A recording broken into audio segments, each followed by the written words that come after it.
In the following question, the question reads that the equation shows the reaction for the manufacture of ammonia. So this is the Haber process where nitrogen gas and hydrogen gas are reacting to produce ammonia.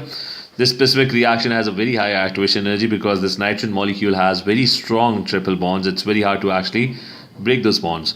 Now he's asking which change will decrease the activation energy of the reaction. First thing we need to know is what is meant by the term activation energy. Activation energy is the energy that is needed initially to start a reaction. You need energy initially because you need to break the old bonds first.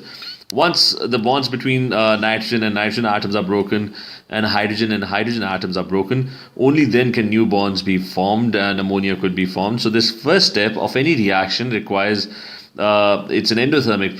The first step is always endothermic because it requires energy to break the previous bonds. And so which change will decrease the activation energy? There's only one way of decreasing activation energy, and that is the addition of a catalyst. What a catalyst does is that it helps us to break the bonds. If the bond breaking step becomes very easy, then the amount of energy that is initially needed would be lesser and the reaction would be much faster. So that is what a catalyst does. The other options, decreasing temperature or increasing concentration or increasing pressure, would affect the rate of reaction, but they're not going to change the amount of energy that is needed to break these bonds.